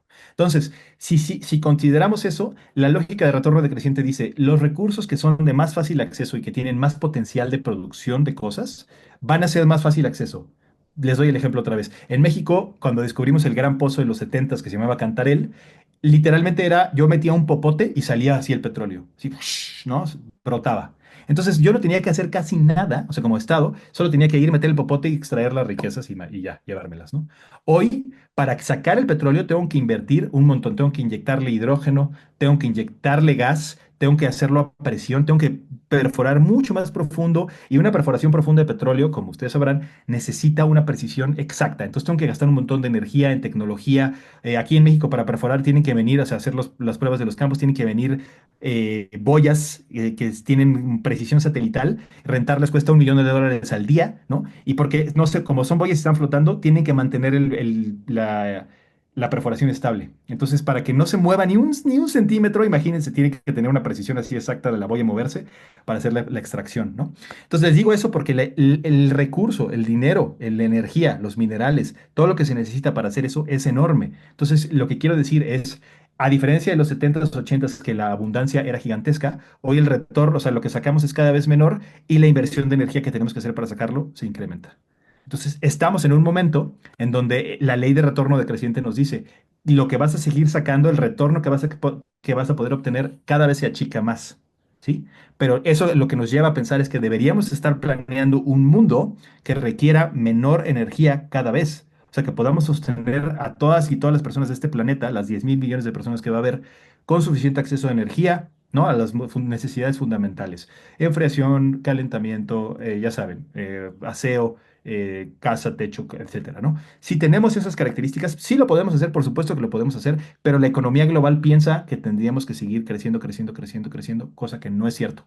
Y la ley de retorno decreciente lo que nos hace es regresar a cuestionar para qué queremos esa energía, quién la va a utilizar, de qué forma, cómo se va a distribuir, ¿sí? Y ahí es donde creo que nos sirve para pensar esa lógica. Espero más o menos haberlo explicado, si no, a ver si tenemos más espacio. Ya, perdón. Muchas gracias. Sí, yo con la primera intervención que mencionaba José Roberto, ¿verdad? El tema de la militarización y minería. O sea, yo creo que hay que ver al Estado como una mediación, ¿verdad? Es decir, ¿qué es el Estado, verdad? Es un mecanismo institucional que permite la transferencia de bienes comunes, ¿verdad?, a la esfera privada, o de aquellos bienes que están circulando en la esfera pública común a la esfera privada. Entonces, en este sentido, ¿verdad?, el Estado es un mecanismo de facilitación de los mecanismos de despojo, ¿verdad?, y de acumulación de capital. Entonces, claro, ¿verdad?, aquí en El Salvador esto se reforzó el uso de militares entre el año 2009 y 2014, ¿verdad?, que fue cuando está el primer gobierno de izquierda, Mauricio Funes, fue cuando aumentó las tareas también, así como ha pasado en México, ¿verdad? Las tareas de militares han aumentado, comenzaron a aumentar desde aquel momento y empezaron, ¿verdad?, con tareas de seguridad pública, y hoy en día, con el periodo de Bukele, ese uso de militares se ha profundizado, ¿verdad? Los militares, bueno, te puede sonar risible, ¿verdad?, pero hacen, bueno, aquí en El Salvador el contexto, ¿verdad?, incluso se prestan para este tema como mediático, ¿verdad?, que son divertidos, que vivimos una democracia divertida, que ser militares es cool, ¿verdad?, y salen, por ejemplo, haciendo cualquier cosa en redes sociales, ¿verdad? Siguen siendo clave para las tareas de seguridad pública, y hoy en día, ¿verdad?, hay un fuerte uso para garantizar el despojo de tierra. Por ejemplo, casos como el de la Floresta, como el de Hacienda La Labor, como bueno, el tema de la minería, ¿verdad?, cómo se han instalado los militares en San Isidro para poder garantizar la operatividad de estas empresas mineras. De hecho, se tienen informes, ¿verdad?, de que contingentes militares han ido a Colombia a estudiar cómo es la técnica de extracción de minerales, ¿verdad? Entonces, al igual que en México, aquí en El Salvador el uso de militares pues están atravesando todas las tareas del Estado, ¿verdad?, desde la seguridad pública hasta la protección civil, y sin lugar a dudas, ¿verdad?, sin lugar a dudas, perdón, la utilización de militares para garantizar que cualquier resistencia social no sea posible, y para esto hacemos el uso de la fuerza civil.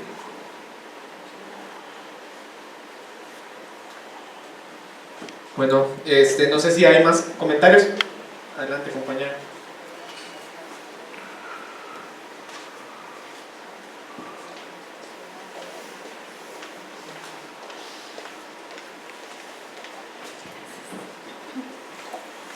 Buenos días a todos y todas.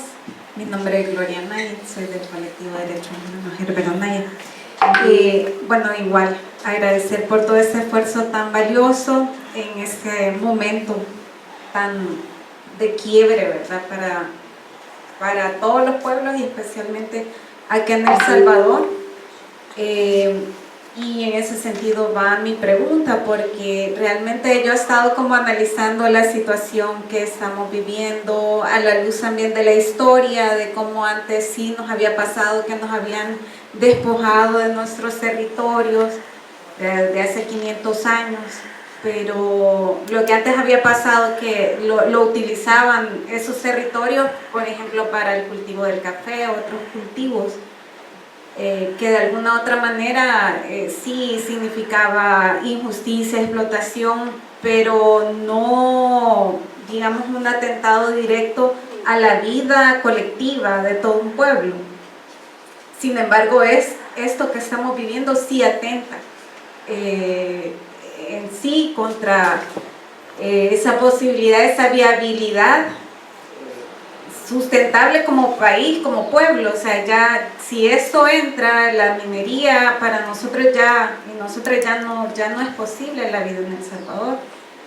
Y es importante como hacer esa reflexión, porque hay mucha desesperanza, percibo, incluso a nivel de nosotros y nosotras mismas como parte de los movimientos en resistencia, a veces incluso hasta en nuestro mismo lenguaje, en nuestra misma narrativa, decimos, bueno, cuando nos contaminen el río Lempa, ¿verdad? Cuando, o sea, asumiendo que ya no hay nada que hacer, de que eso es una realidad y que ya no hay nada que hacer, y eso lo podemos observar en muchos compañeros y compañeras que sí se nota esa desesperanza. Incluso cuando hablamos con el pueblo dicen, bueno, sí, nos equivocamos al votar, ¿verdad?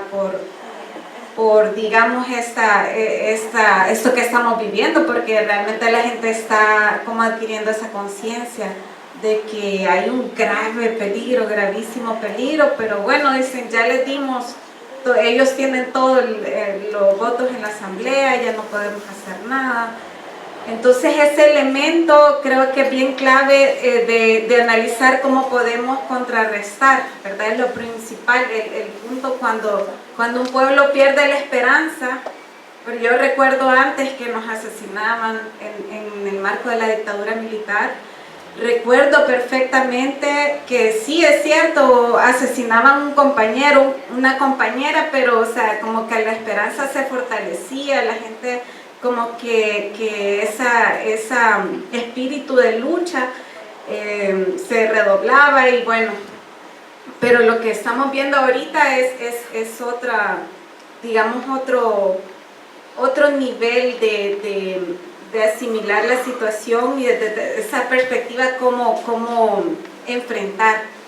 Entonces, esa es como mi pregunta, ¿verdad? ¿Cómo realmente podríamos articularnos? Porque obviamente el tema no es aislado en El Salvador, tal como se ha planteado en estos conversatorios, sino que tiene que ver con toda la geopolítica a nivel internacional. Entonces, ¿cuál sería entonces esa estrategia de articulación con otros pueblos que nos permita realmente una alternativa, ¿verdad? Quizás ahí iría, ya se ha analizado, bueno, cómo ha sido la experiencia en relación a los gobiernos progresistas que al final, pues sí, realmente desde adentro ha venido muchas veces esa estrategia contrarrevolucionaria, porque así ha sido. O sea, la estrategia contrarrevolucionaria ha sido muchas veces desde adentro, sin descartar los logros, ¿verdad? Los valiosos logros, y que todo eso nos ha costado mucha sangre.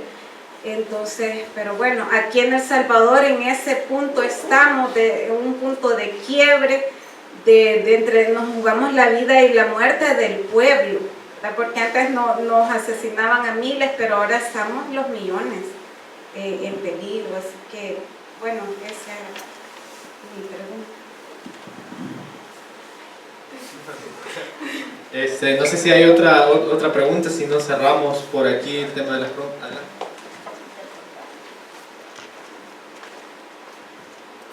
También sobre la misma línea, ¿qué relación tiene bueno, todo esto alrededor de los proyectos extractivistas, el tema también de la gentrificación de nuestros barrios en América Latina. Me imagino yo que de alguna manera el norte global ya no se siente muy cómodo viviendo sus países, de manera que de repente vienen a invadir nuestros barrios, y obviamente aquí es bien difícil porque somos minúsculos, vaya.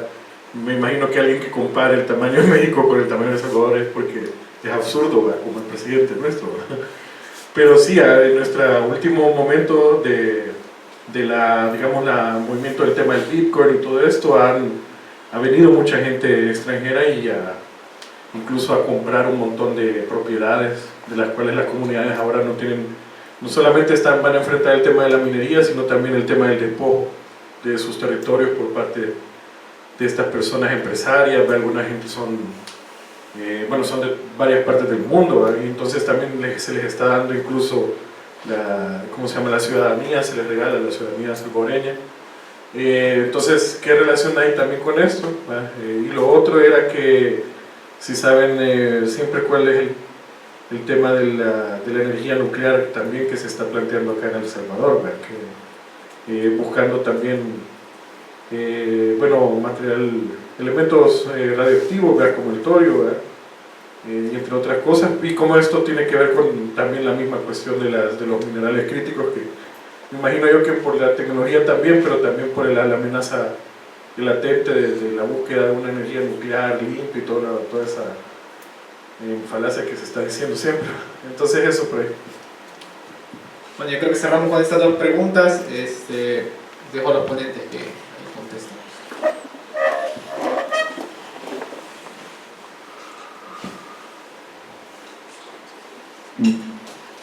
Como quieras, Alejandro. Sí, bueno, ¿cómo articularnos? Yo creo que la respuesta es difícil. Pero, o sea, sin duda, yo creo que eso tiene que pasar por un proceso de globalización desde abajo, ¿verdad? Es decir, un proceso de articulación regional, comunitario, ¿verdad? Que ofrezca no solamente resistencia a proyectos extractivistas, mineros en este caso, sino también que tenga una fuerza creadora, ¿verdad? Es decir, qué alternativas poder proponer, ¿verdad? Desde estas alianzas regionales. El cómo, pues bueno, ahí hay que ver, ¿verdad? Pero, o sea, yo sin duda creo que una articulación regional, ¿verdad? Frente a proyectos extractivistas como la minería, que es un proyecto que atraviesa los territorios de Centroamérica, de México, ¿verdad?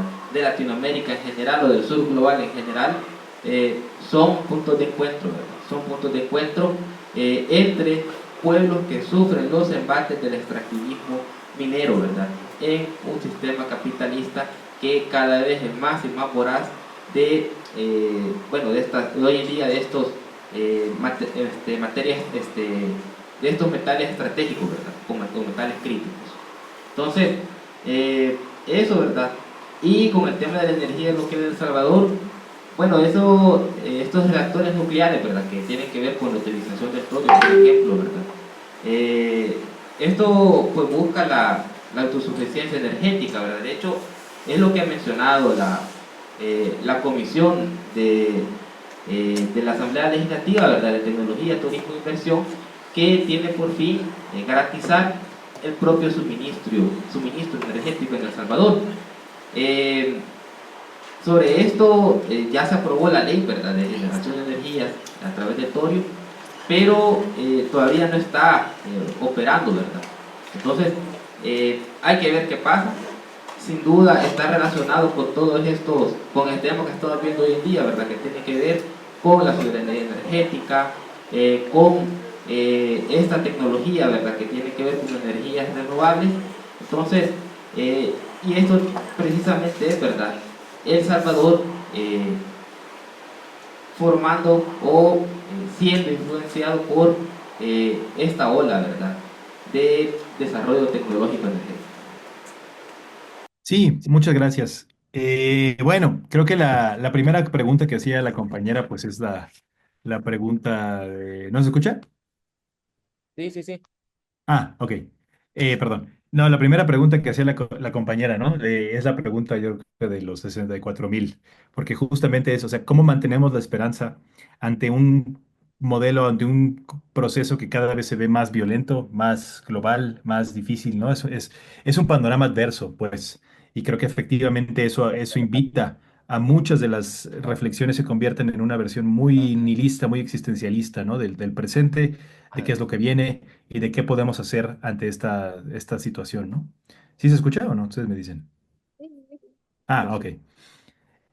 Yo creo que a partir de ello, o sea, yo lo que he visto mucho en los procesos comunitarios, a veces, a veces indígenas, a veces campesinos, a veces de zonas urbanas, periurbanas, gente en resistencia, los que han sido históricamente marginados, ¿no? Por esas estructuras.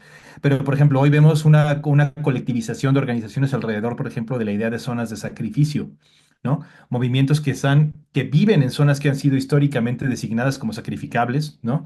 Con basureros, contaminación, destrucción de su hábitat, eliminación de sus costumbres y usos de vida. O sea, hay un terricidio asociado a esa lógica, ¿no? Un ecocidio, una eliminación de su cultura, una eliminación de su forma de vida y se impone otra lógica. Lo que estamos viendo es al recuperar este concepto, varias organizaciones en Chile, en México, ¿no? En diferentes países están denunciando lo que está pasando en sus territorios y diciendo, somos zonas de sacrificio de este modelo del capital, de este modelo de desarrollo que nos pone como, que nos hace prescindibles con la tal de poder producir un bien mayor, ¿no? Que puede ser crecimiento económico, yo qué sé, ¿no? Al final, ese tipo de denuncias están también enraizadas en lógicas de personas que empiezan a generar ciencia por sus propios medios, que empiezan a documentar lo que está pasando en sus territorios y que empiezan a visibilizar y a generar redes de resistencia, ¿no? Entonces, para mí es muy esperanzador ver que a pesar de la devastación, a pesar del despojo, a pesar de todo lo que cae, la gente sigue organizándose, la gente sigue diciendo basta, no más, y pedimos lo que queremos y lo que deseamos es dignidad, ¿no? Vivir una vida digna. Creo que eso es algo, vamos, yo voy a atreverme a decir que es algo universal y que por ende estamos viendo que todavía esos pequeños islotes, esos pequeños puntos, por eso les digo que puede ser, lo podemos entender como un archipiélago de la esperanza, ¿no? O sea, esos pequeños puntos que tal vez si los vemos de forma individual parece que son inconsecuentes, pero si nos vamos un poquito para atrás, vemos que son varios puntos, que hay una lógica compartida, que están diciendo ya basta, que queremos este tipo de buena vida y que a partir de ahí hay redes, hay procesos, hay organizaciones, hay colectivos que siguen, aunque a veces no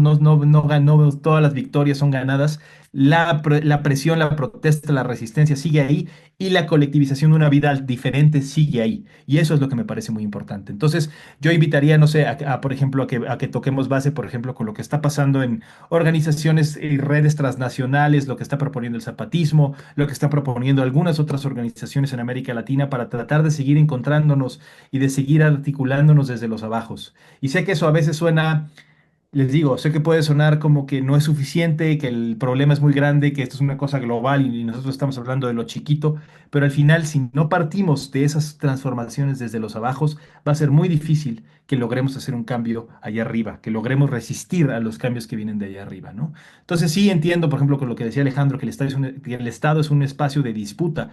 Eso es cierto, pero también tenemos que evitar caer en estos romanticismos del Estado de que todo va a venir por allá arriba y que lo que tenemos que hacer es poner, les digo, poner al líder, a la líder allá arriba y que venga con buenas ideas. Eso está probado que no funciona, ¿no? Entonces creo que es momento de pensarlo desde los abajos y mantener la estructura de organización ahí abajo. Eso es lo más importante. Y creo que eso viene de organizaciones colectivas, comunitarias, les digo, urbanas o no urbanas, periféricas, etcétera. Pero sí se puede desde esas organizaciones. Esto que decía el compañero de la gentrificación y los territorios urbanos es fundamental, porque si no entendemos las ciudades como espacio de disputa, ¿no? Como territorios de defensa, o sea, más bien como lugares de defensa del territorio, creo que va a ser muy difícil que logremos también articular cómo eso, a cambio, en lo urbano impacta lo rural y viceversa, ¿no? O sea, esa lógica dialéctica, esos intercambios metabólicos, ese diálogo compartido que tiene que haber entre esos espacios es clave. Entonces, defender el territorio urbano es fundamental. Aquí en México, por ejemplo, organizaciones comunales que todavía mantienen en las periferias de la Ciudad de México, por ejemplo, títulos compartidos de propiedad, todavía existen y todavía se resisten y dicen, no, no queremos que impongan este tipo de cosas. Y por ejemplo, esa lógica compartida de territorio comunal se hizo, o sea, porque las comunidades se organizaron para comprar espacios de forma comunitaria. eso es viable, ¿no? Entonces, hay lógicas en donde podríamos empezar a resistir, en donde podríamos empezar a generar organizaciones vecinales, barriales, ¿no? Que empiecen a decir, recuperar el uso del espacio público, recuperar el uso común de ciertos espacios, resistir el aumento de las rentas, ¿no? Evitar que todo se haga Airbnb, ¿no? O sea, poner colectivos y organizaciones que empiecen a poner decir no también a cierto tipo de procesos, ¿no? Entonces son cosas que vale la pena pensar. Y ya por último, esto de la energía nuclear, ¿no? En México también se entiende energía nuclear como si fuera energía limpia. Eso es un mito, por supuesto, la energía nuclear no es limpia. Ya sabemos que necesita hacer un montón de minería. No sabemos qué hacer con todos los desechos que producimos, porque en todo, y eso es, digo, para que se den una idea, en todo el planeta solo hay un sitio que está aprobado para almacenar todos los recursos radioactivos que se desechan de la producción de energía nuclear, y está en Finlandia. Y eso es para las cosas que se producen en Finlandia. Todo el resto del mundo que depende de energía nuclear no tiene dónde poner esos desechos, los dejan in situ. Entonces eso es un riesgo terrible. Esto del torio y de que se puede hacer sin los isótopos de plutonio y demás, también es un mito, porque al final el costo es enorme, es gigantesco, la inversión es multimillonaria, y de aquí a que pueda empezar a funcionar una planta de energía nuclear que nos ayude a mitigar el impacto del cambio climático, es ridículo, va a tardar 10 años y para entonces, me explico, no va a ser ni una diferencia. Y si ustedes piensan cuánto a nivel global es la representación de energía nuclear, estamos hablando del 20% de toda la electricidad, ¿sí? De toda la energía que se consume a nivel mundial, la electricidad es el 20%, y la energía nuclear es el 20% del 20%. Entonces, es otro de esos mitos, esas ideas de que, es una solución tecnológica, nos va a sacar de la crisis. Por supuesto que no. Y creo que una crítica a hacer eso, de lo que está pasando en El Salvador, en México ya lo tratamos de hacer. Nos encontramos con un lobby fuertísimo de energía nuclear, pero es importante denunciarlo y decir, esto no es una solución climática, no es una solución de soberanía energética, porque ¿quién va a tener esas inversiones? Pues los va a hacer Bill Gates. ¿No? ¿Quién más puede pagar reactores de torio a nivel global? Nadie, solo los multibillonarios y las que se van a beneficiar de esa producción. Entonces, hay que denunciarlo como tal. No es una alternativa de soberanía energética, no es una alternativa para el cambio climático o la crisis climática, más bien es más de lo mismo para sostener el mismo modelo de extracción. Entonces, creo que es importante también denunciarlo. Pero bueno, ahí si les interesa también les puedo compartir. Hicimos aquí varios estudios en México, por ejemplo, de cómo eso no es viable, y creo que podría servir también para criticar eso desde El Salvador. Pero bueno, nada más, muchas gracias. Bueno, yo creo que con esto venimos cerrando. Muchas gracias, Carlos. Muchas gracias, Alejandro, por el apoyo, ¿verdad? Por la ponencia de ambos, ¿verdad? Agradecerles en general el espacio que nos han brindado, muy, muy enriquecedor realmente. Y parte de lo que veníamos denunciando, ¿verdad? Y que hemos venido diciendo desde Reverdes, que hay que tener mucho cuidado con esa lógica, ¿verdad? De los discursos verdes, ¿verdad? Porque, o sea, no hay realmente un desarrollo verde si se sigue manteniendo en este sistema, ¿verdad? Que es lo que viene perpetuando, ¿verdad? Un sistema extractivista, ¿verdad? Un sistema que busca el crecimiento infinito, ¿verdad? Cuando los bienes son limitados. Entonces, bueno, es parte de los discursos, ¿verdad? De los nuevos discursos, ¿verdad? Del capitalismo verde. Y bueno, ya lo ejemplificaron bien aquí los dos ponentes, ¿verdad? Que no son viables, ¿verdad? No son viables, no son verdes, y viene a perpetuar, ¿verdad? Este sistema en crisis, ¿verdad? A acrecentar más el colapso, la desigualdad que es el tema también de las energías, ¿verdad? De quiénes poseen las energías, para quiénes son realmente. Entonces, hay que tener mucho ojo con eso, ¿verdad? Y bueno, nuevamente agradecerle, Carlos y Alejandro, por estar presentes. Les invitamos a estar pendientes, ¿verdad? De las redes sociales de Reverdes, que vamos a estar publicando pequeños shorts sobre el conversatorio que tuvimos hoy. Y bueno, muchas gracias. Un aplauso. Muchas gracias a todos. Hasta luego, compas. Gracias.